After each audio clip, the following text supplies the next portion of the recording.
Dalam subuh tadi dibacakan surat Luqman di penghujungnya sampai akhir ayat, di ayat ke-34.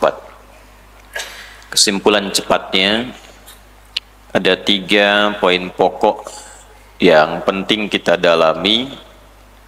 Yang pertama, jangan sampai kita memiliki sifat tidak konsisten dalam bersyukur. Jika punya masalah, doanya banyak.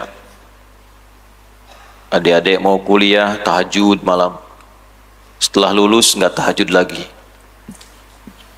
Bapak yang pengen dapat pekerjaan, proyek, puasa, baca Quran.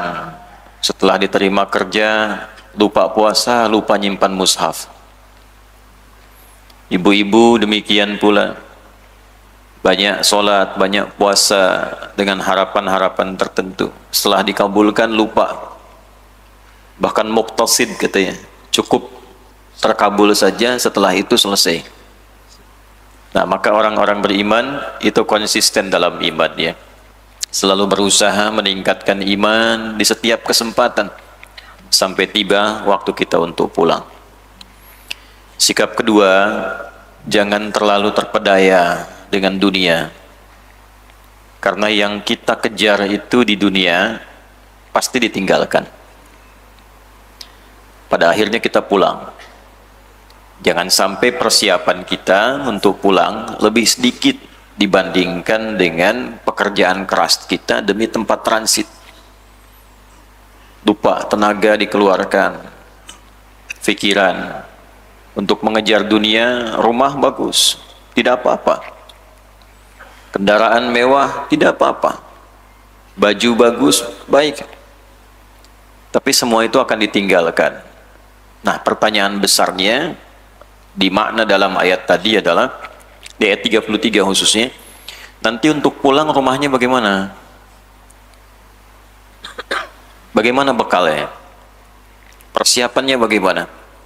Sedangkan orang cerdas itu adalah orang yang menyiapkan bekal yang terbaik di tempat yang dia tuju. Semakin lama tinggal di tempat itu, semakin harus banyak bekal disiapkan. Anda kesini kan juga cari bekal. Pulang ke rumah, di mana hidupnya nyaman.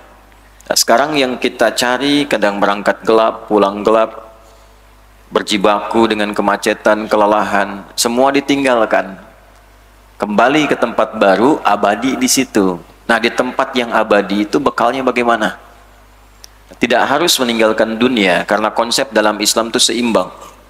Ya, wala tansa nasibaka minad dunya wabtaghi fi ma atakallahu daral akhirah wala tansa nasibaka minad dunya. Silahkan akhirat dulu, karena itu tempat pulang kita. Siapkan, ada 8 tingkatan surga, diekspresikan nanti dalam 8 bagian kita sujud itu. Nah, untuk surga itu pilih, punya cita-cita dari sekarang, mau surga yang mana? Wasari'u ila maghfiratin min rabbikum wa jannah. Ya, harus punya cita-cita, bersegera untuk bersih diri kita ini, lalu berharaplah nanti ke surga dari sekarang disiapkan, mau surga yang mana? Nah, tekuni amalannya. Kalau ingin surga Firdaus, amalannya apa itu? Jadi apapun tekuni itu. Silahkan, mau dagang di kantor, di TNI, di Polri, di birokrasi, silahkan. Tapi bersamaan dengan itu, alladzina hum fi salatihim khashi'un, berusaha salatnya khusyuk. Lizakati fa'ilun, bisa beramal dengan harta. Anil lagwi mu'ridun, meninggalkan yang tak perlu. Ya, nah, itu disiapkan. Nanti ketika meninggal, selesai, bekal kita pun selesai. Nah, yang terakhir, harus paham tentang 5 hak prerogatif Allah yang tidak melibatkan makhluknya sedikit pun, termasuk malaikat. Nah, 5 ini ketentuan Allah pasti ini. Ya, innallaha 'indahu 'ilmus sa'ah. Yang pertama tentang kiamat, kapan terjadi sampai waktu presisinya. Detiknya, menitnya, jamnya. Nah, itu kenapa menggunakan sa'ah? Di sa'ah itu kan ada jam menunjuk kepada, ya, bagian menitnya, ada detiknya, digital juga begitu tuh, ya kan? Nah, itu hanya Allah yang maha mengetahui. Allah. Jadi kalau ada isu-isu tentang kiamat, abaikan saja itu, ya. Nah, pertanyaannya, persiapan kita kalau itu terjadi apa? Minimal kiamat kecil, kematian. Karena kalau kiamat besar, orang beriman itu diwafatkan semua, tidak mengalami kiamat besar, wafat semua. Nah, kiamat kecil aja, kiamat kecil itu kematian kita. Nah, jadi jangan bertanya kapan wafat, tanyakan persiapan kalau wafat bagaimana, ya. La'alla sa'ata taqumu qariba. Bagaimana kalau itu lebih dekat dari apa yang kita kira? Wa yunazzilul ghaith, mengatur kepastian cuaca, ya, minimal tentang turunnya hujan itu. Jadi tidak ada manusia bisa menentukan kepastian cuaca, yang ada perakiraan cuaca, kepastiannya tidak. Saya dari Bandung kemarin, Cimahinya panas betul, seperti di Arab panasnya itu, uapnya itu kan kurang terasa. Tapi begitu ke kota Bandung, dingin, AC dimatikan, dinginnya lebih dari AC, ya, yang tinggal banyak asep gitu, yang dingin AC. Nah, itu tentang cuaca. Wa ya'lamu ma fil arham, dan segala yang terjadi dalam rahim, perkara qada, qadar, keadaan dan sebagainya.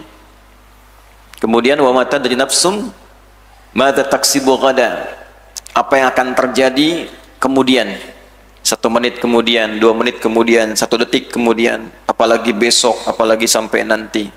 Allah yang menentukan. Malaikat pun tidak punya peran, apalagi jin, apalagi dukun, ya. Nah, kemudian yang terakhir, wa ma tadri nafsum bi ayyi ardin tamut.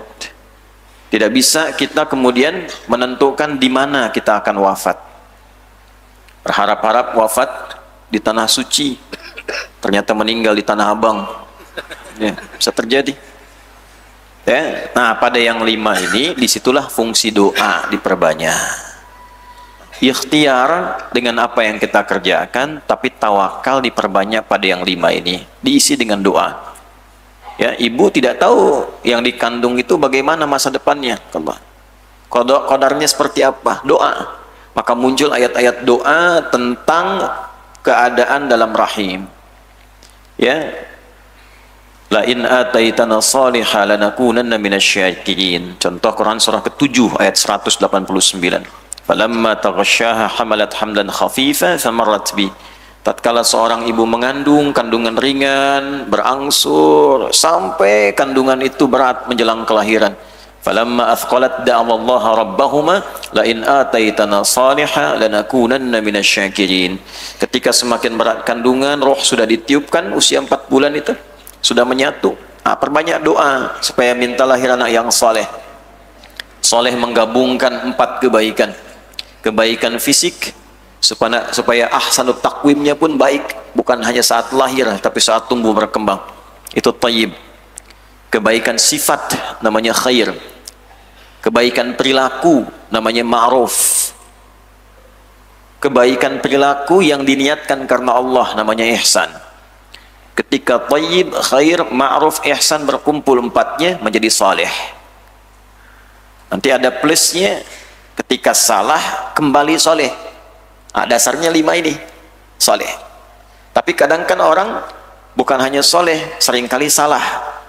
Nah, ketika salah ingin menjadi soleh lagi, ada kebaikan ke-6 namanya birrun. Birrun, ya.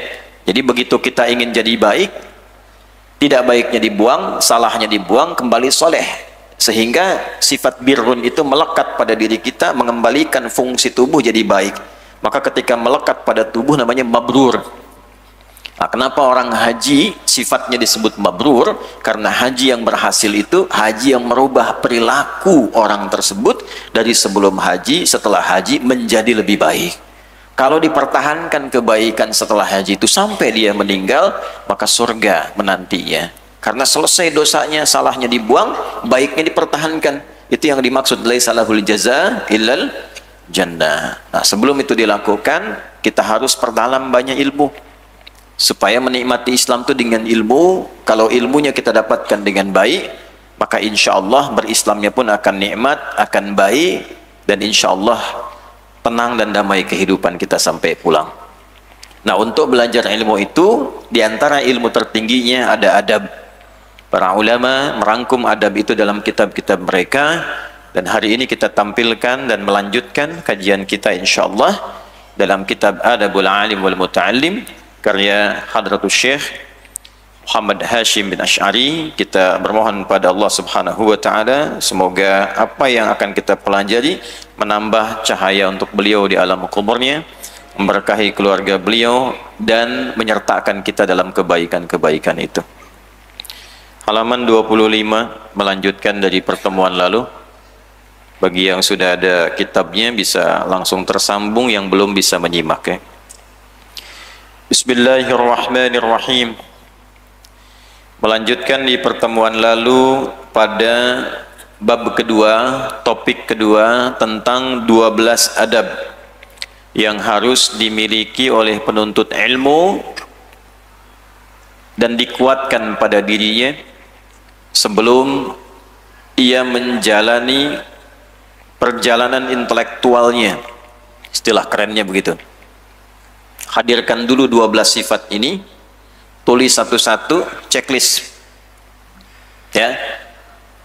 Yang satu sudah selesai, memperbaiki niat, mensucikan niat, checklist, sudah bersih belum niatnya ya. Yang kedua, membenarkan niat. Saya sudah terangkan dulu antara suci dan benar bedanya apa. Nah, yang ketiga, ini yang akan kita bahas.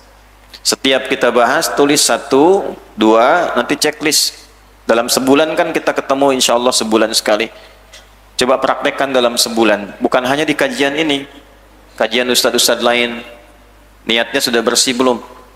Ya kan? Sudah lillah belum? Ada yang lillah, ada yang lil ustadz, ada yang di sarapan kan ya?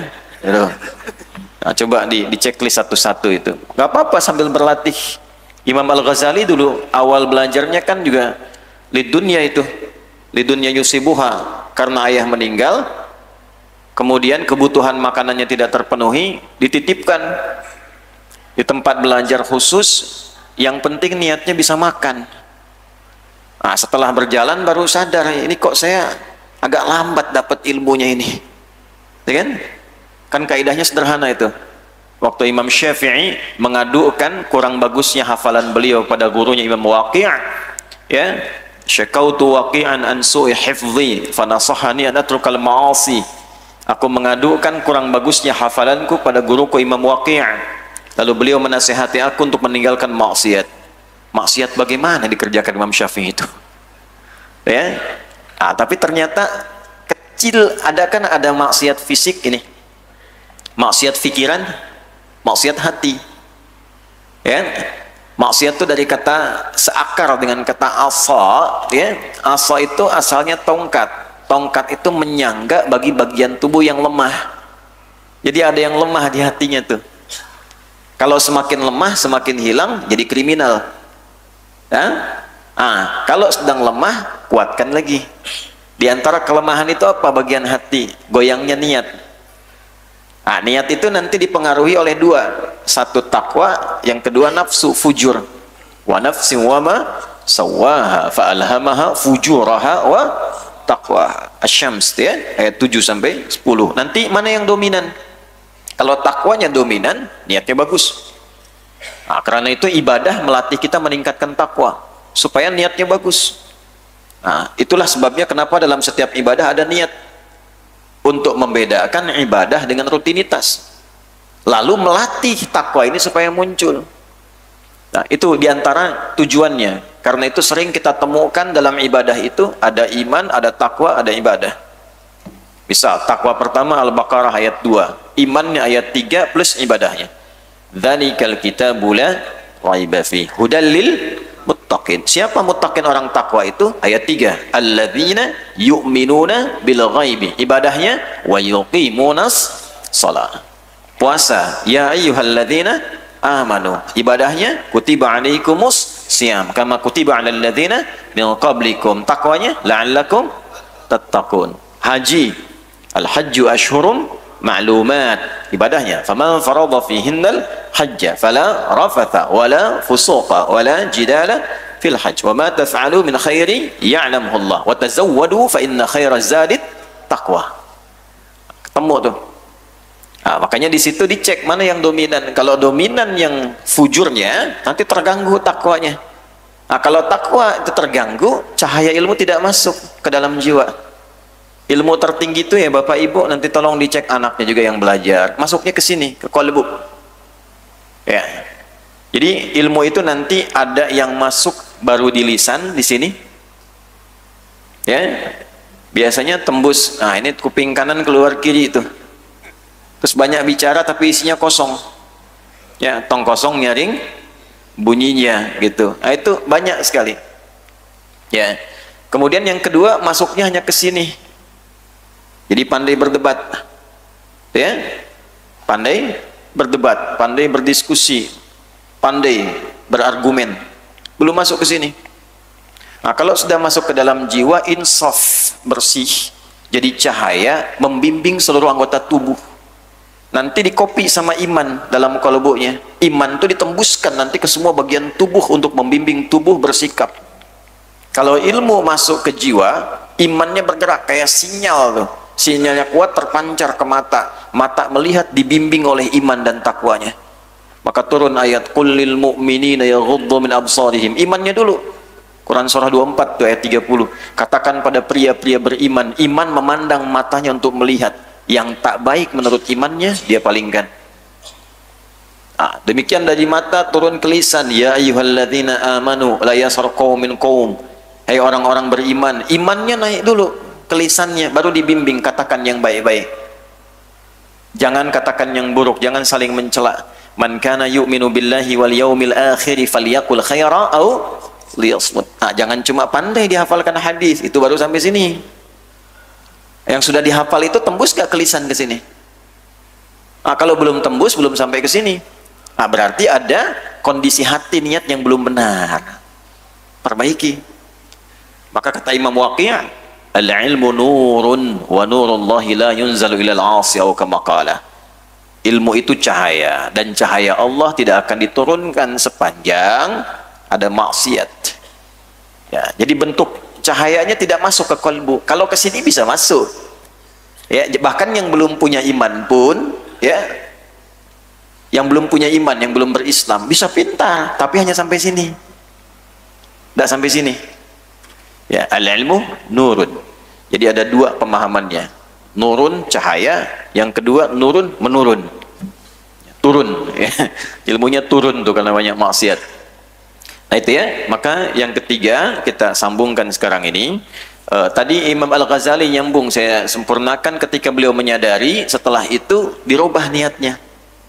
Betul-betul ingin belajar. Itulah perubahan drastis dalam perjalanan intelektual beliau yang merubah beliau menjadi kemudian lebih baik setelah itu dan jadi hujjatul Islam. Ats-tsalitsu, qala al-muallif rahimahullahu taala, menyampaikan pengarang kitab ini, semoga Allah memberikan selalu tambahan rahmat pada beliau.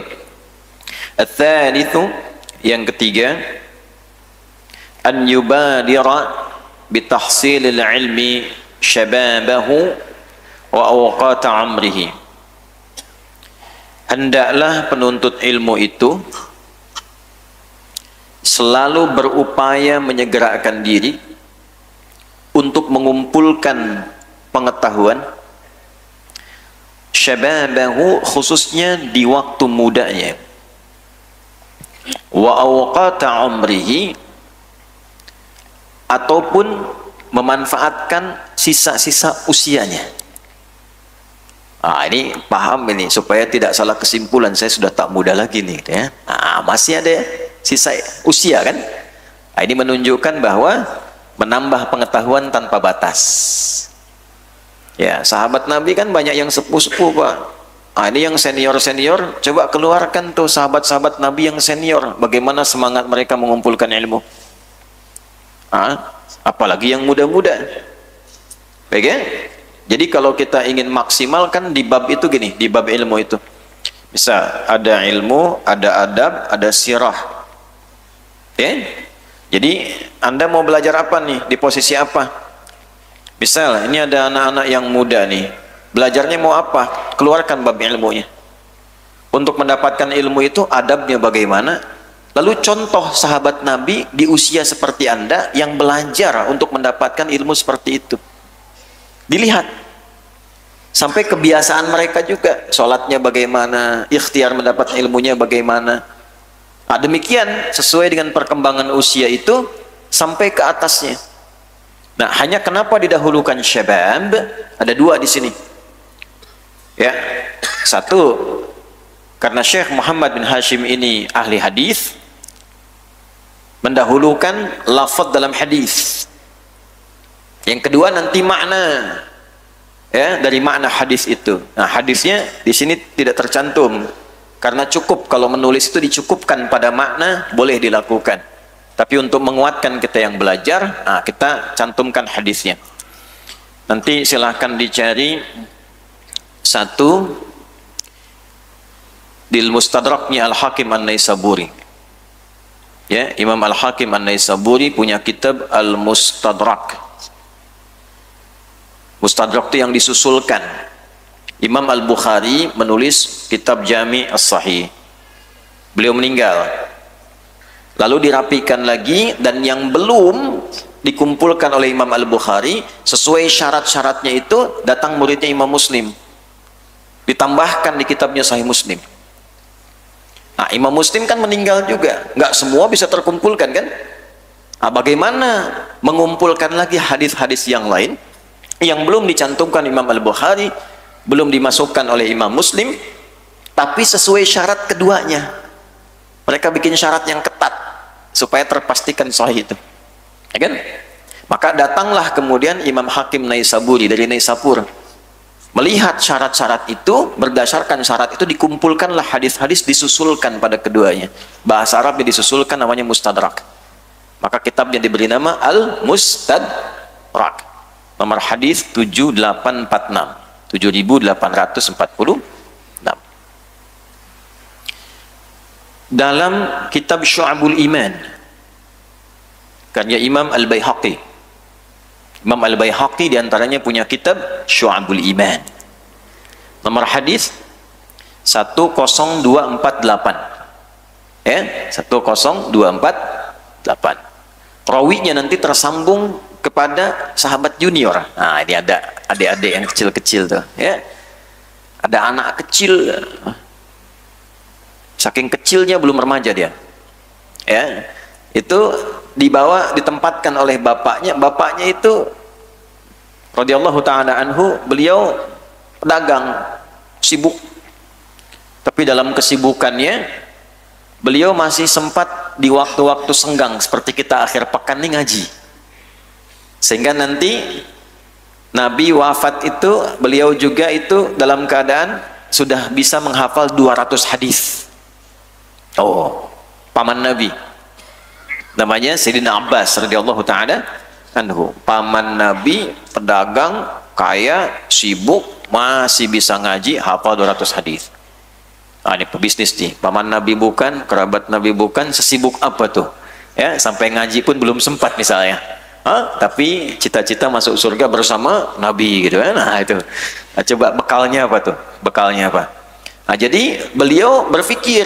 Nah, itu cara berpikir sahabat begitu, Pak, Bu, ya. Investasi, bapaknya belum sempat dapat nih sekiannya, anaknya harus dapat. Kalau bapaknya belum hafal Quran, anaknya harus hafal. Maka anak bungsunya Abdullah disiapkan untuk menjemput itu. Maka Abdullah kecil sering disimpan di majlis Nabi, karena kan keluarganya Nabi juga. Disimpan dalam rangka, dalam belajar, sampai didoakan oleh Nabi sallallahu alaihi wasallam, Allahumma faqihhu fid din wa 'allimhu at-ta'wil. Sehingga ketika Nabi meninggal dunia sallallahu alaihi wasallam, beliau kurang lebih baru berusia sekitar 13 ke 15 tahun, masih remaja. Ayahnya hafal 200 hadis, anaknya hafal 2000 hadis. Tuh. Nah, di antara hadis yang diriwayatkan terkait dengan ini, bahwa Nabi pernah memberikan nasihat kepada seorang lelaki untuk memanfaatkan 5 bagian dalam hidupnya. Faqala qala Rasulullah sallallahu alaihi wasallam, "Ightanim khamsan qabla khamsin." Ightanim manfaatkanlah warisan kebaikan berupa 5 hal sebelum datang 5 yang lainnya. Perhatikan kalimat nabinya, karena beliau orang paling fasih. Ana afsahul Arab baida anni min Quraisyin. Saya orang Arab paling fasih, kata Nabi, karena termasuk juga beliau dari suku Quraisy. Quraisy itu tingkat tertinggi kefasihan dalam bahasa Arab. Nah, ketika bicara untuk memahami bahasa Nabi harus paham. Orang paling fasih itu kalau fasohah itu kalimatnya tidak biasa. Di kalimat bahasa Arab itu ada 2, ada hakikat, ada majaz. Hakikat itu real, memahaminya tekstual. Biasanya kalau bicara pada orang awam, Nabi pakai bahasanya hakikah, langsung, tekstual. Jelas perintahnya. Tapi kalau bukan orang biasa, ya, itu beliau menggunakan kata-kata tinggi, karena mereka biasa berbicara dengan uslub, gaya bahasa yang tinggi. Ahli sastra orang Arab dulu itu. Maka yang digunakan sering kalimat-kalimat majaz. Membacanya nanti oleh para ulama, dikumpulkan disiplin ilmu. Kalau yang biasa ada nahwu, ada saraf. Kalau sudah naik ke atas sedikit, maka kita dapatkan nanti ada ilmu balaghah namanya. Ada ma'ani, ada bayan, ada badi'ah. Karena itu untuk memahami kata-kata Nabi, apalagi ingin mengkaji Al-Quran, ulama tafsir mengumpulkan minimal kita memiliki dasar ilmu bahasa dengan 5 pendekatan.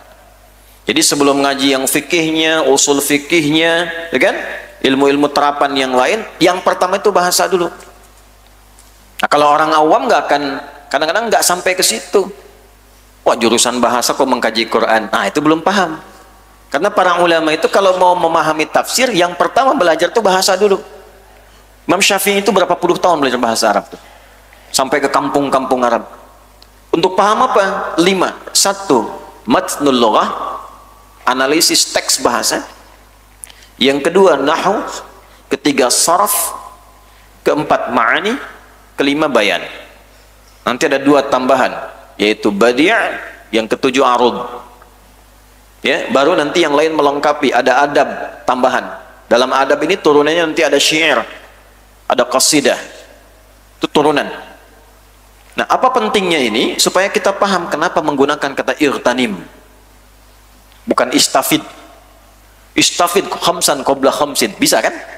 Manfaatkan, cari faidah dalam 5 hal sebelum datang yang 5. Kenapa irtanim?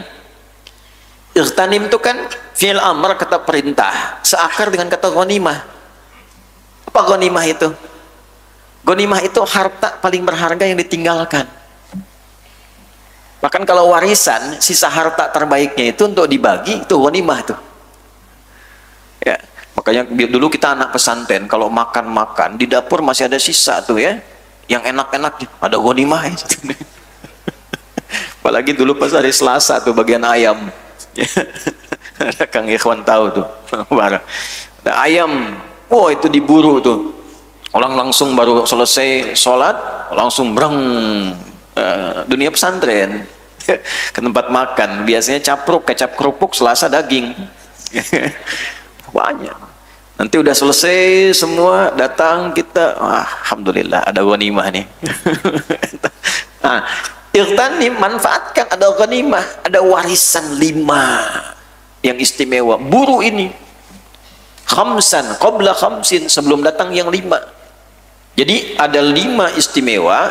Ini kalau habis datang lagi 5 lawannya, sudah nggak istimewa lagi, menurun keistimewaannya. 1. Syababaka qabla haramik. 1. Masa kematanganmu saat muda. Syabun itu kematangan, kematangan fisik, sehingga bisa menempuh perjalanan kemana aja tuh bisa nyaman. Anak-anak masih dibawa bapaknya, ya kan? Tapi yang muda-muda ini kan sudah boleh bergerak, kakinya sudah matang, ya kan? Tangannya matang, berangkat kemana aja kadang ditempuh tuh, ya, lebih daripada ninja Hattori itu, mendaki gunung lewati lembah gitu kan, kejar. Syabab, nah itu menggunakan kata syab. Ya, syabab, syubbanul yaum rijalul ghad. Ya, pemuda yang sekarang pemimpin masa depan. Tapi kapan menjadi pemuda yang baik itu? Manfaatkan kekuatan saat muda itu. Ya, kemudian semangat berpikir. Ya, semangat berpikir. Mumpung masih ada semangat yang kencang, kuat. Nah, pakai itu untuk menjemput kebaikan. Ada warisan kebaikan, warisan ilmu, warisan spiritual. Mumpung masih muda, baik, kuat, ke masjid, malam tahajud, baca Quran. Qabla haramik, sebelum yang muda-muda itu naik usia, makin berkurang kemampuan tadi. Sudah semakin sepuh misalnya kan, pasti berkurang. Saya aja kemarin olahraga merasa berkurang. Oh, ternyata sudah lebih 40 tahun nih. Nah, sebelumnya semangat terus kan, semangat. Main bola ikut, tuh kan? Main ini ikut. Setelah itu pelan-pelan, oh terasa ini. Ya kan? Nah, tapi dimanfaatkan itu. Olahraga itu bukan menikmati olahraganya, menggerakkan tubuh supaya bisa dipakai ibadah. Oh, masa main bola bisa, untuk ibadah nggak bisa? Ya kan? Nah, itu yang kita gunakan. Qabla haramik tuh, menggunakan kata haram lagi. Haramun. Ya, haramun itu sesuatu yang kemudian mulai menurun tapi mulai mengeras, tapi menjadi tanda. Makanya piramid kenapa disebut ahramat? Ya, ahramat. Salah satunya itu dari bawah kan besar tuh, ke atas semakin mengecil. Nah, fungsi-fungsi yang muda itu kuat, membesar. Semakin ke atas usianya, semakin sepuh, semakin mengecil fungsinya. Ya, tapi walaupun mengecil, Bapak harus punya legasi, Pak. Yang dikenang, dilihat orang. Tuh piramid berapa lama usianya? Ya kan? Sampai sekarang orang masih datang kan, kunjungi, lihat. Tapi legasi itu kebaikan atau keburukan? Orang lihat piramida langsung ingat Firaun. Kan? Nah, Firaun itu apa yang disebut kenangannya? Ngaku Tuhan, bunuh orang, gitu kan? Jangan sampai Bapak sudah tua, yang diingat itu keburukannya. Dalam, Pak, maknanya tuh. Kumpulkan kebaikan di masa muda, sehingga di masa tuanya yang disebut orang kenangan baiknya. Yang dicatat malaikat tuh kenangan-kenangan baiknya. Nah, masa muda itulah yang sekarang muda-muda itu, kumpulkan itu. Terus, ya, maksimalkan, semakin naik usia semakin diisi. Kalau sudah diisi dengan kebaikan, yang muda-muda yang sebelumnya kurang pun akan ditutup, hilang. Itulah dahsyatnya Islam. Rahmannya Allah itu, kalau ada orang walaupun di masa sepuhnya dia memperbaiki diri, dia bertobat, itu masa mudanya dihilangkan kesan buruknya, dirubah menjadi hikmah. Ya, ada orang bahkan mohon maaf nih, misalnya belum Islam, pekerjaannya banyak, nggak bagus-bagusnya, tiba-tiba masuk Islam di masa sepuhnya, itu pun sebelum wafatnya, begitu asyhadu an la ilaha illallah wa asyhadu anna muhammadar rasulullah, meninggal misalnya, itu satu kalimat syahadat di ujung masa hidupnya, dalam keadaan tuanya, bisa menghapuskan memori buruknya selama hidupnya. Yang viralnya itu, Masya Allah, husnul khotimah, pengen seperti itu, dan sebagainya itu. Betapa beruntungnya dia. Orang udah nggak ingat lagi masa lalunya. Itulah dahsyatnya kalau kita manfaatkan betul. Karena Allah tuh maha mengetahui tentang kita, yang mencipta kita kok. Nah, maka kalau diberi kesempatan demikian belum berubah, dengan cara apa lagi dirubah? Ayo perbaiki diri. Pada akhirnya kan pulang. Nah, pelan-pelan dilihat pakaian sudah baik belum, ya kan? Yuk, malu lah. Yang muda-muda malu, yang sepuh-sepuh baca Quran tuh. Kita sering saksikan di Al-Azhar tuh. Jangan hari Ahad saja, hari-hari biasa tuh. Kadang yang muda sudah keluar kemana, yang sepuh masih nunggu syuruk, ngaji, ya kan? Nah, manfaatkan dengan baik. Keluar. Oh, jangan sampai yang nggak dihisab dituntun, anak sendiri nggak dituntun. Oh, ada hewan diajak keluar sebelum subuh tuh, dituntun tuh. Anak sendiri nggak dibangunin. Ya, syababaka qabla haramik. Ya. Kemudian yang kedua, nah ini penting nih, hati-hati ya. Wa ghinaka qabla faqrik. Dan masa kayamu, punya kemampuanmu sebelum fakrik, masa fakirmu. Kurang bekal, banyak kebutuhan. Bisa diartikan harta, bisa. Ya, ghina itu bisa, harta bisa. Kalau harta itu sudah merasa lebih dari batas kebutuhan kita secara pokok, yang lebih itu artinya titipan untuk ibadah. Pakai ibadah sebelum diambil lagi. Ya. Karena kalau sudah dititipkan, ya, awas hati-hati. Harus pandai membaca. Caranya bagaimana? Coba bawa ke kebutuhan pokok di rumah misalnya. Ada 5 orang. Suami, istri, misalnya kan. Anak, misal saja 2. Ada asisten rumah tangga, misalnya 1, misal saja. 5. Kebutuhan 5 ini dalam sebulan berapa? Misal ambil 5 juta. Lalu perencanaan untuk sekolah, untuk macam-macam dan sebagainya ke depan berapa? Dah, ambil, misalnya dapat lagi 5 juta. Sudah. Tapi dapatnya dalam sebulan 20 juta. Kebutuhan 10 juta. Nah, 10 jutanya itulah peluang kita untuk mencari amal lewat ibadah melalui harta. Lalu keluarkan ayat-ayat ibadah melalui harta itu, supaya juga tidak keliru dalam menyalurkannya. Misal 10 juta kemana saja, keluarkan ayatnya. Oh, ini masuk kategori zakat tidak? Ada. At-Taubah ayat ke-60. Innamas sadaqatu, kan? Lil fuqara wal masakin wal amilina 'alaiha wal mu'allafati qulubuhum wa fir riqab wal gharimin wa fi sabilillah wa ibnis sabil. 8 golongan. Urutkan 1 sampai 8. Setelah selesai, kalau yang pertama tadi kan An-Nisa 34 untuk keluarga. Zakat At-Taubah ayat 60. Infak Quran surat 2 Al-Baqarah ayat 215. 5 golongan. Yas'alunaka madza yunfiqun. Mereka bertanya pada Muhammad sallallahu alaihi wasallam, kepada siapa, golongan mana saja kalau ingin infak? Qul ma anfaqtum min khair. Katakan pada mereka kalau ingin infak itu yang terbaik, yang bagus. Maka siapkan, mau infak yang bagus nih.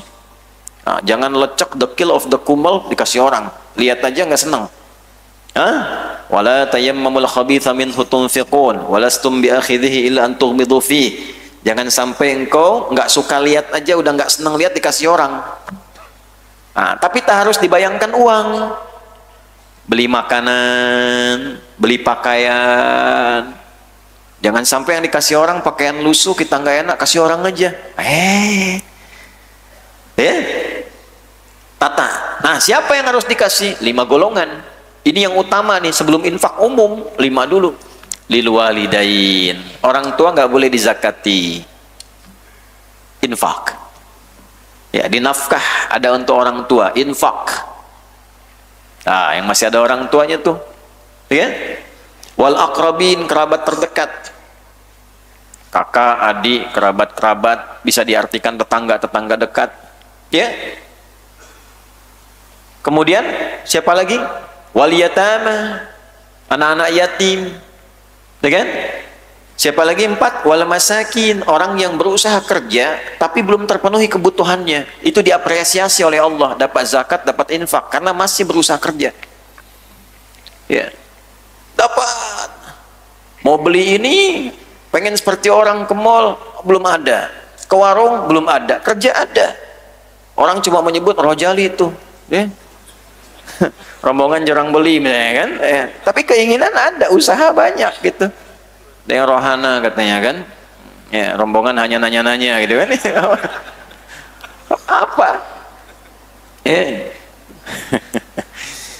Karena masalah itu dapat diapresiasi itu. Ya, yang kelima wabnis sabil, di perjalanan kehilangan bekal. Keluarkan 5 itu. Nah, dari 10 juta itu bagi sini, sini, sini, sini. Nanti baru infak umum Al-Baqarah 261 itu. Ya. Matsalul ladzina yunfiquna amwalahum fi sabilillah. Semua jenis sabilillah keluarkan. Di Al-Azhar ada kegiatan apa nih sabilillah? Ini ngaji-ngaji begini. Ya. Misalnya ada kotak infak diisikan. Nah, itu bukan mobil-mobilan. Ya, ada ustadz-ustadz yang lain ngaji, pengajian ibu-ibu, anak-anak TPQ apa macam-macam. Ya. Baru itu umum. Yang di dalam, yang keluar. Di Palestina kita doakan ya. kunut nazilah, kunut subuh, doain, masukin tuh, minta ya. Allahumma ya khairan nasirin, Allahumma ansur ikhwanana fi Palestin, fi Gaza khasatan, waj'al ya Allah ahyahum mujahidina fi sabilik wa mautahum syuhada wa alhiqna mahum fi rahmatika ya arhamar rahimin. Ya Allah, yang dengan segala kuasa-Mu Engkau yang mampu menolong di tengah kelemahan kami yang belum bisa bersatu, untuk menolong segala kebaikan dengan izin-Mu. Mohon berikan anugerah pertolongan terkuat kepada saudara-saudari kami di Palestina, di Gaza khususnya. Jadikan yang hidup memiliki mental pejuang, bila pun wafat sebagai syahid fisabilillah, dan sertakan kami bersama mereka dalam kemuliaan yang Kau berikan pada mereka. Walaupun cuma bisa berdoa, hanya bisa mengalirkan kekuatan yang terbatas saat ini, minimal berdoa lalu minta disatukan umat Islamnya supaya sadar tidak banyak hubud dunia. Ya, hubud dunia wa karahiyatul maut. Takut kalau membela tarifnya dinaikin tinggi. Takut kalau membela begini, meninggal juga. Karahiyatul maut, wafat juga. Ya, pada waktunya. Tapi proporsional apa yang bisa kita lakukan. Nah, itu kumpulkan satu-satu itu. Nah, wa ghinaka qabla faqrika. Ghina yang kedua, ghina kemampuan untuk menangkap pengetahuan. Mumpung masih kuat memorinya, perbanyak. Kalau sudah punya titik lemah, sulit. Ya kan? 3. Teruskan. Wa faraghaka qabla syughlika. Nah, ini masuk auqatik. Wa faraghaka, dan waktu luangmu, lapangmu sebelum sibuk lagi. Jadi kalau sudah merasakan ada kesempatan untuk beribadah, pakai sebelum datang kesibukan yang baru. Malam biasanya bangunnya mepet subuh. Ya, tadi subuh jam berapa? 4.45, 4.43, 4.43, 4.45. Ayo. Gak apa-apa terjadi perbedaan pendapat. Ini menunjukkan bahwa berasal dari tempat yang berbeda-beda. 4.45 biasanya bangun misalnya pas 4.43, 4.45 adzan, kan? Ini tiba-tiba bangun jam 3:30. Siapa yang bangunkan? Berarti ada faragh, ada jeda, ada luang. Gunakan itu sebelum datang yang lainnya lagi, kesibukan yang lain.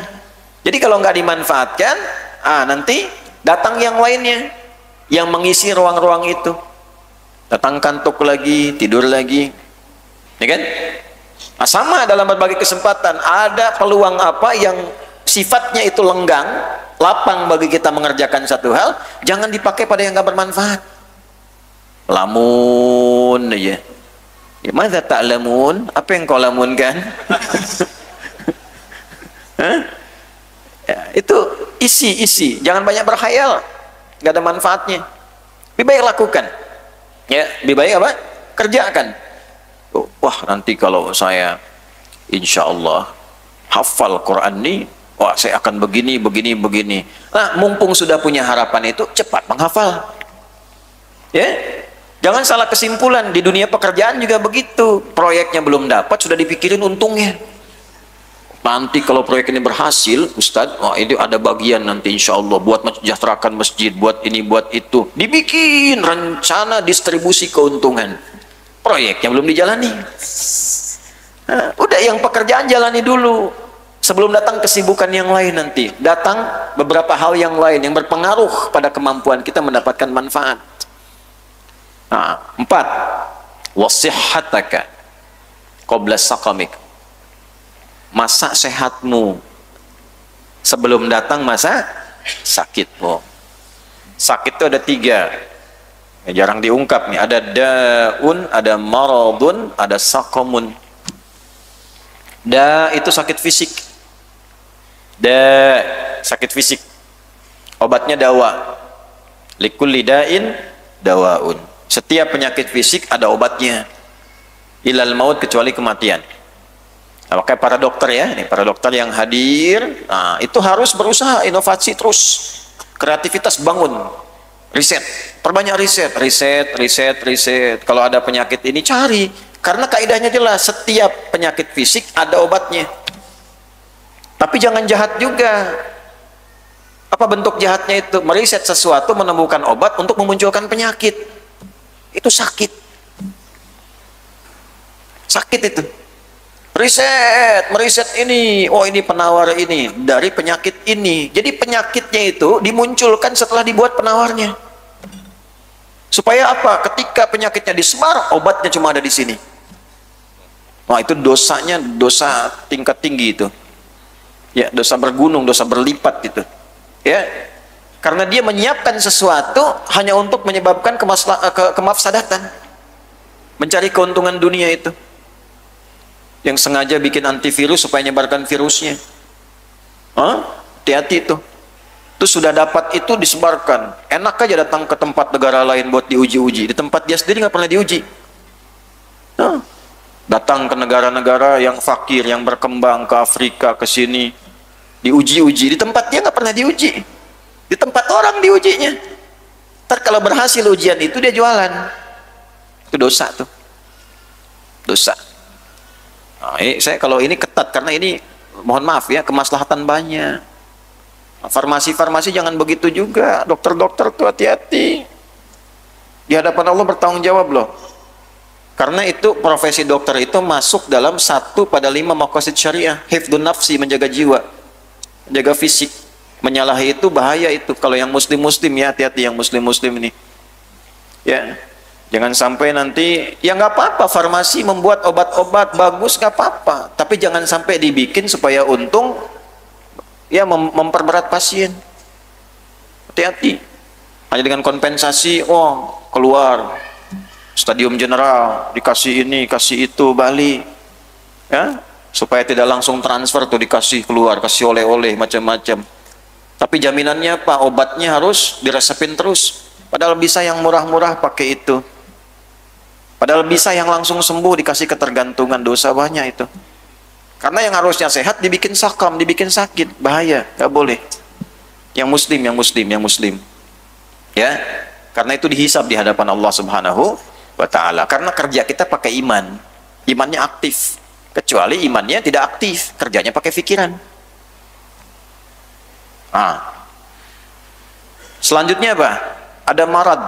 Marad itu umumnya penyakit di hati di sini. Tadi fisik, yang kedua apa?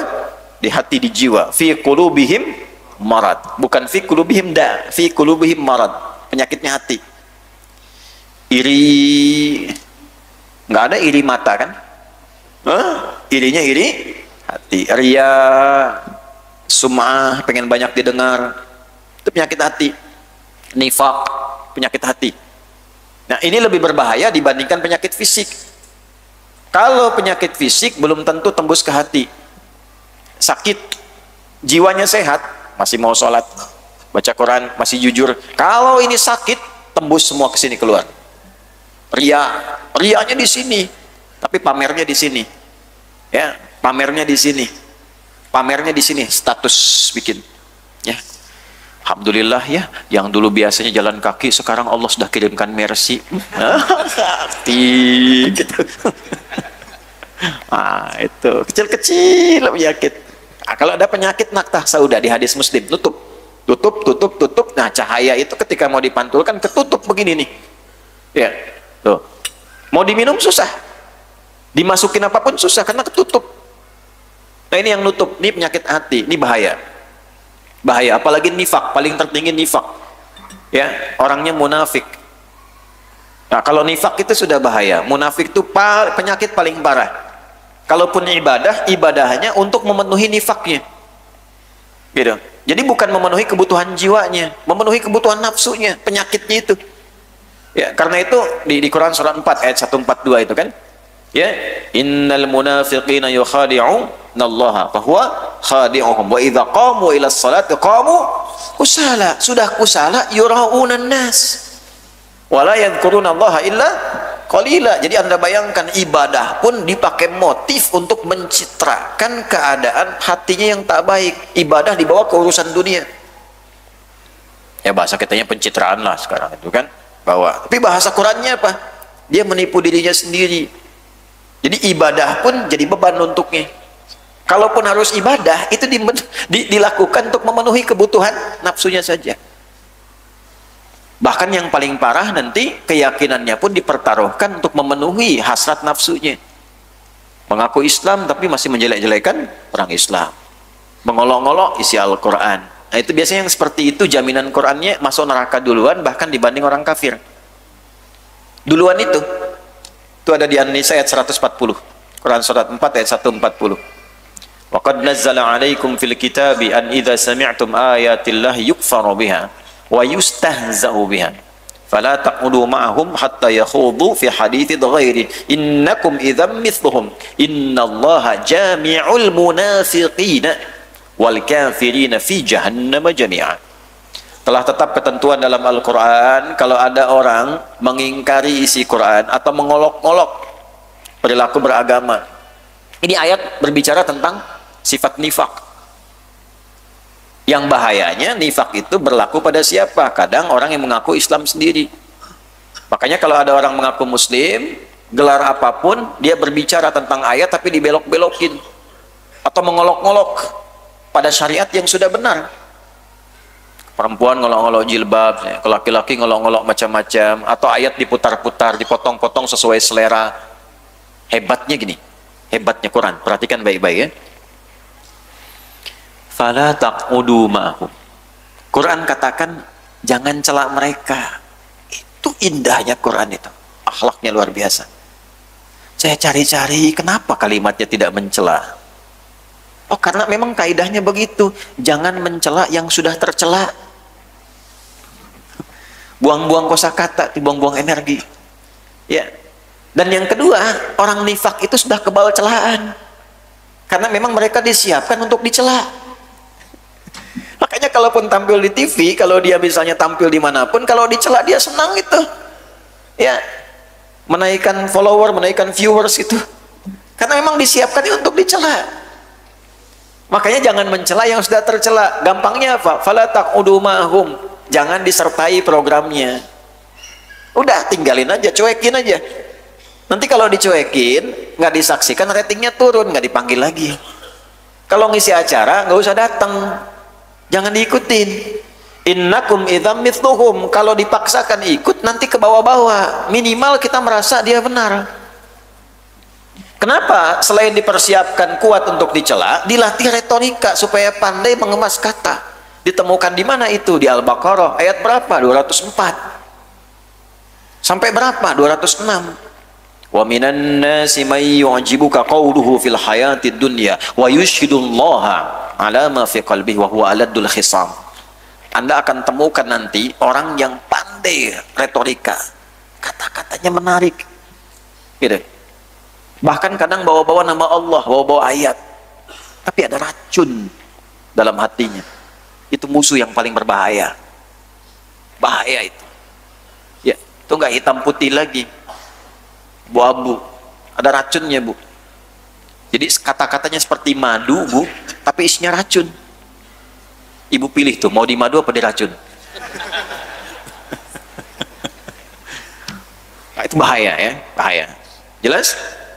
Nah, jadi itu marad namanya. Nah, obatnya syifa. Kalau tadi obatnya dawa. Kalau sakit fisik ya datang ke dokter. Ada orang sakit fisik datang ke Nabi, ya Rasulullah saya sakit, doain dong supaya sembuh. Ya nggak apa-apa, kata Nabi apa? Idza bilat tabib, pergi ke dokter. Ya, tapi kan kau Rasul. Iya, kesembuhannya dititipkan di tangan para dokter. Nabi doakan, tapi ikhtiarnya jalan. Jelas ya? Nah kalau sudah dokternya angkat tangan, angkat kaki, angkat pikiran, ya menyimpulkan nih nggak mungkin, nggak bisa, maka pakai skema yang kedua. Ayat Qurannya jelas, ketika semua mengatakan tak mungkin, itu tanda pertama dari Allah supaya tinggalkan manusia, karena Allah ingin langsung memberikan jawaban tanpa perantara siapapun. Di mana ditemukannya? Quran surat 3 Al Imran ayat berapa? 38 sampai berapa? 39. Contoh kasus Nabi Zakaria dengan siapa? Istrinya.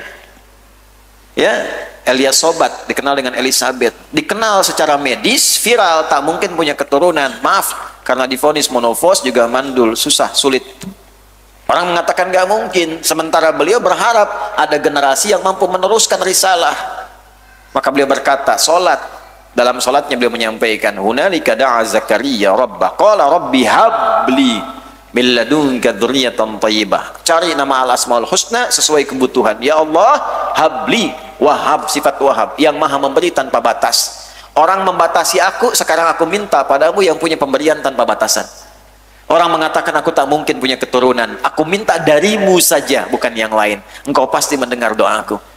Kalau pada yang maha mendengar belum terkabul, kepada siapa lagi hamba mesti minta, ya Allah? Turun jawaban langsung.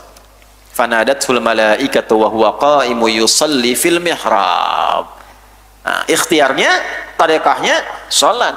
Di mana? Bukan tempat biasa, bikin mihrab, sholat, minta. Turun langsung malaikat mengabarkan, annallaha yubasyiruka bi Yahya. Allah memberi kabar gembira, engkau akan punya anak, namanya pun langsung dikasih oleh Allah, Yahya. Hidup yang mustahil menurut manusia, lahir dari rahim seorang perempuan yang divonis monofos dan mandul, bayi yang hidup, kata Allah jadi dan hidup. Itu. Jadi ada tarekah yang keduanya, yaitu apa? Gunakan konsep syifa. Nah, syifa itu latihan membersihkan jiwa, asalnya itu supaya jiwanya bersih. Kalau bersih, terkoneksi cepat dengan Allah, apapun diberikan. Latihannya bagaimana? Syifa ditemukan di mana? Nggak ada di klinik. Rumah sakit nggak ada. Poli gigi, poli jantung, poli mata ada. Poli iri, poli ria nggak akan ditemukan. Ada. Ditemukannya di mana? Masjid, sholat, Quran. Quran itu ada syifa di setiap hurufnya. Makanya yang rajin baca Quran itu orang-orang yang selalu rajin konsisten baca Quran, hatinya itu insya Allah bersih dari penyakit marad. Ya. Dalilnya mana? Di Al-Isra.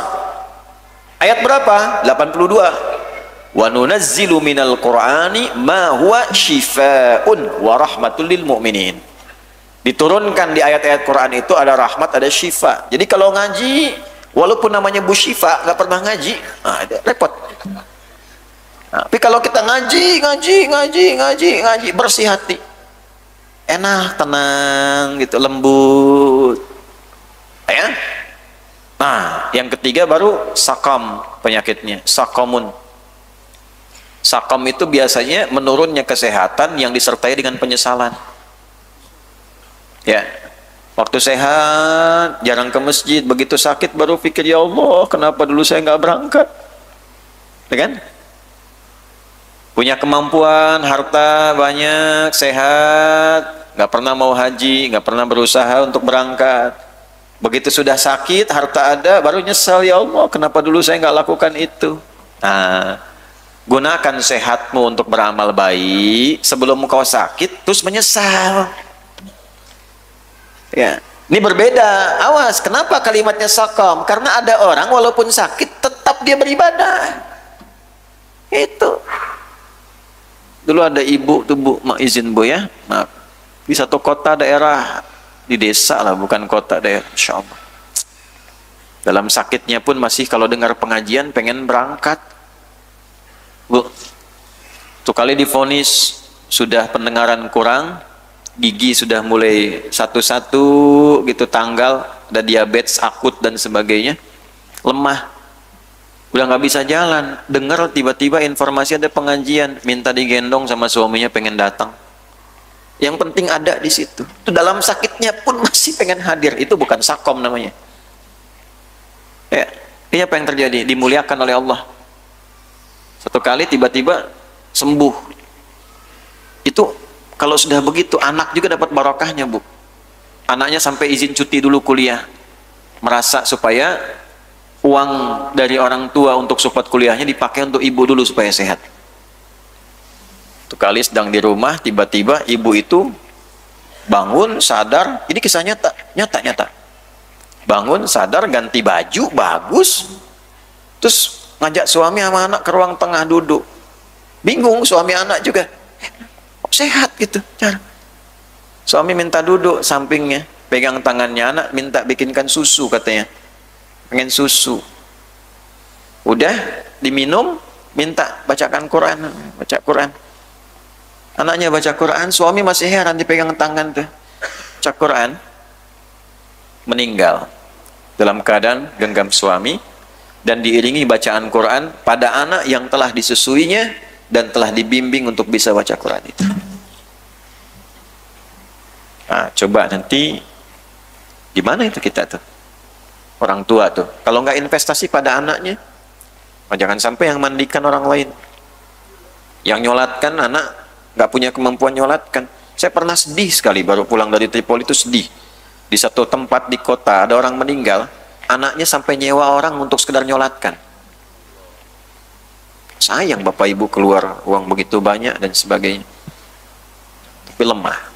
Nah, itu bukan sokam, ya. Nah, jadi gunakan sehat sebelum nanti sakit datang terus menyesal. Nah, itu sakom namanya. Ya, bahwa sakim. Ya, banyak penyesalannya kayak orang sulit mendapatkan apa yang diharapkan.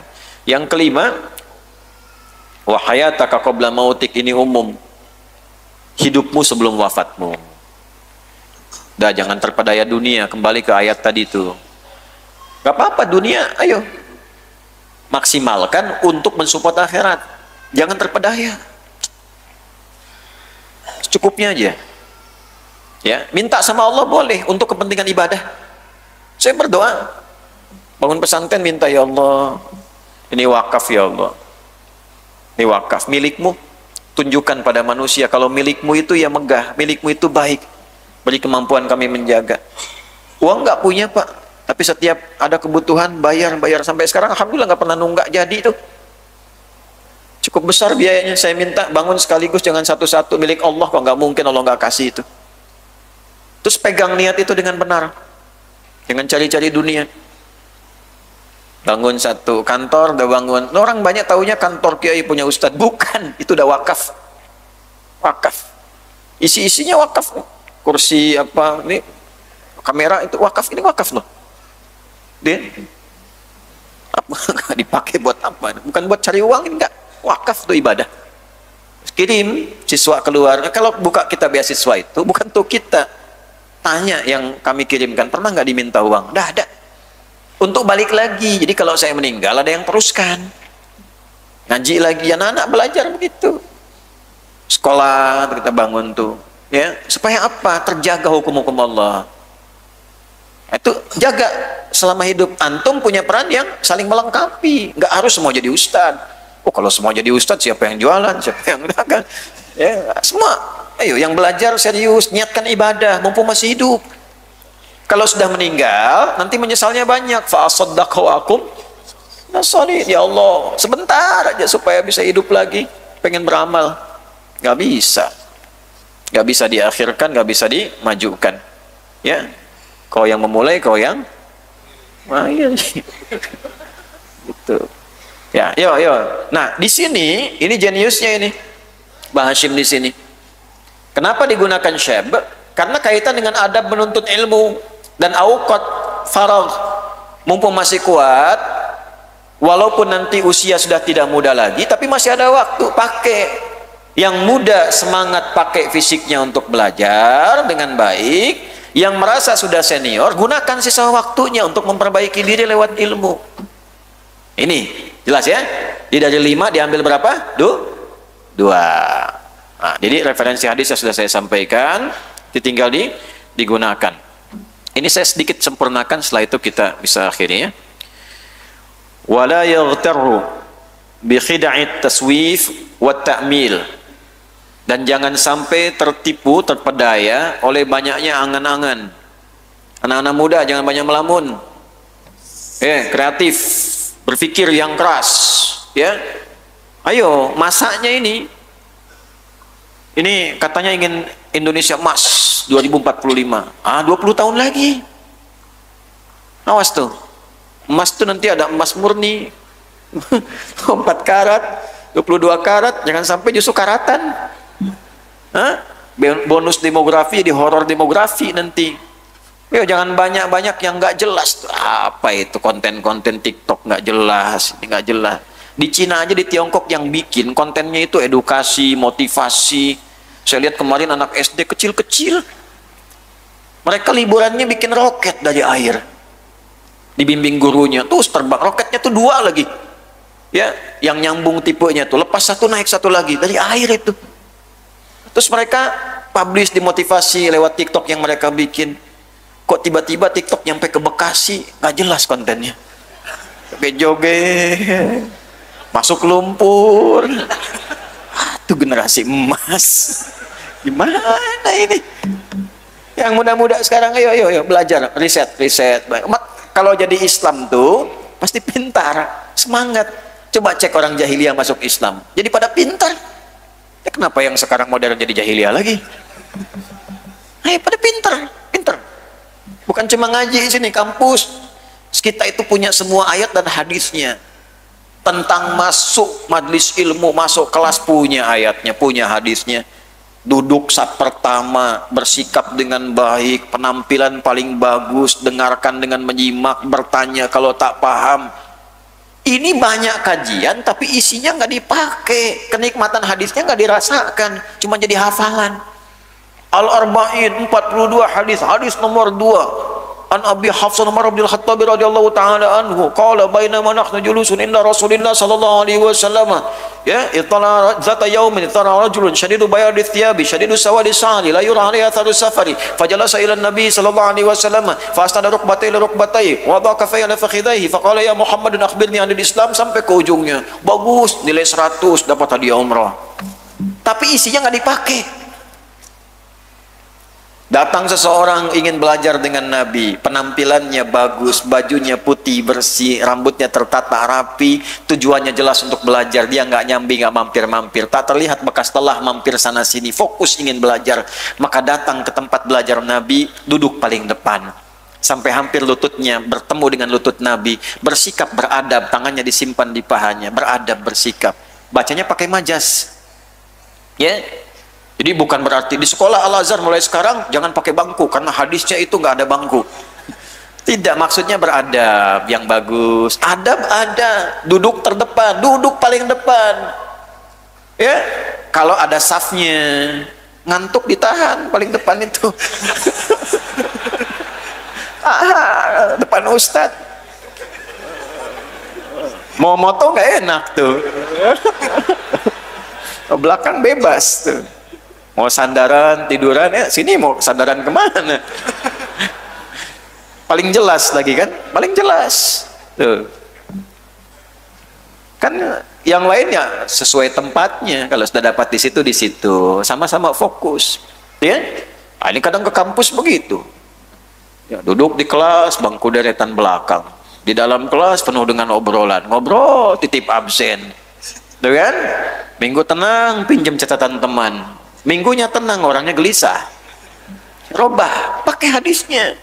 Jangan keluar dari kelas sebelum paham. Kejar tuh dosennya kalau belum paham, sampai paham. Itu kita punya ayatnya, punya hadisnya. Jangan tertipu, terpedaya itu. Wah, menggunakan apa nggak jelas itu. Ya, sekarang zamannya berubah, eranya. Yang mengisinya itu beda. Belajar hadisnya supaya paham situasinya. Ya, yang penting konten, apa aja dipertaruhkan. Apa sudah nggak ada moral hazardnya itu sudah tipis. Ya, jangan banyak melamun. Ya, bapak ibu melamun kalau anaknya nanti satu jadi ini jadi itu, ya. Sekarang lamunan tuh diturunkan lewat amalan, pakai ilmu. Fa inna kulla sa'atin tamurru min umrihi la badala laha aw la iwadu anha. Harus sadar, setiap waktu yang berlalu dalam kehidupan kita terus berjalan, tidak bisa digantikan, tidak bisa kembali lagi. Nah, yang sekolah-sekolah nanti ujungnya menyesal ketika tidak digunakan dengan baik. Pesantren 6 tahun, nggak serius belajar, nanti sudah dewasa pengen pesantren lagi. Jadilah pesantren kilat. Hah? Pengen belajar lagi. Wah, mumpung masih ada, gunakan dengan baik waktunya. Belajar, karena nggak bisa diulang. Ada waktu untuk ngaji, nanti pekan depan. Padahal sekarang kosong, pekan depan nanti sebelum nyampe meninggal misalnya, atau kajian nggak berlangsung. Ya. Wa in yaqta'a ma qadara alaihi min al-ala'ik asy-syaghilah wal awa'ik al-ma'iga an tamamit talabi wa badhil ijtihadi wa quwwatil jiddi fit tahsil fa innaha qawati'u tariqit ta'allum. Atau nanti ada kesibukan lain selain waktunya berlalu, ada kesibukan-kesibukan lain yang mengisi ruang-ruang kosong itu, sehingga dengan ruang-ruang kosong itu yang tadinya bisa bersungguh-sungguh, kemampuan untuk serius, untuk mencatat, memahami, diisi dengan yang lain. Ketika yang lain masuk, peluang yang baik untuk menuntut ilmu itu tidak didapatkan. Itulah penghalang-penghalang kita mendapatkan jalan-jalan ilmu untuk belajar dengan baik. Nah, jadi yang ketiga ini secara singkatnya adalah bagaimana kita menggunakan peluang sebaik-baiknya untuk mengumpulkan pengetahuan. Caranya bagaimana? Mulai dengan tadi niat sudah suci, sudah bersih, catat Pak. Bikin agenda. Dalam sepekan ini ada pengajian di mana saja. Yang materinya saya butuhkan. Saya tinggal di mana? Nih, luangnya kapan? Sesuaikan waktu dari jauh-jauh hari. Siapkan perangkatnya, siap catatannya. Kalau nanti nggak sempat, misalnya ada rekaman, kaji lagi, dapatkan. Saya sampai sekarang masih belajar Pak. Boleh tanya sama staf-staf itu. Di mobil mesti murojaah, masih murojaah di mobil. Mau ke sini murojaah, ini dari sana ke sini murojaah. Nanti ke tanah kusir juga, insya Allah diisi murojaah, gini.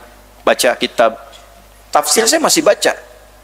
Saya beli kitab-kitab tafsir itu yang ada tafsir apa saja kumpulkan. Nanti satu ayat lihat tafsir ini apa, ini apa, ini apa, ini apa. Baca terus. Terus yang umum-umum belajar. Kadang waktu senggang saya ke toko buku. Apa buku-buku yang baru yang belum saya punya itu kumpulkan. Itu satu-satu. Kadang belajar lihat buku matematika, buku fisika, buku kimia. Beli. Pengen tahu gitu kan. Belajar. Nggak apa-apa. Ada anak kedokteran pengen belajar. Saya bilang boleh belajar. Tapi saya minta modul kedokterannya. Ajarkan saya itu supaya saya tahu juga. Gunakan waktunya, ya kan? Nah, sama maksudnya apa? Maksudnya jangan sampai kita mengajar orang kita nggak praktekkan juga. Isi semaksimal mungkin. Nah itu yang ketiga yang kita bisa bahas di pertemuan hari ini. Masih ada 9 lagi. Kita bersabar, mudah-mudahan diberikan waktu yang cukup oleh Allah Subhanahu wa taala untuk bisa membahas itu dengan cara yang diridhoi oleh Allah Subhanahu wa taala. Sekira itu yang bisa disampaikan. Kami akan bersambung ke Tanah Kusir untuk kajian tafsir. Ya, masih meneruskan lanjutan surah Abasa, mungkin hari ini menjadi penutup di surah Abasa untuk kajiannya. Allahumma taqabbal minna innaka antas samiul alim.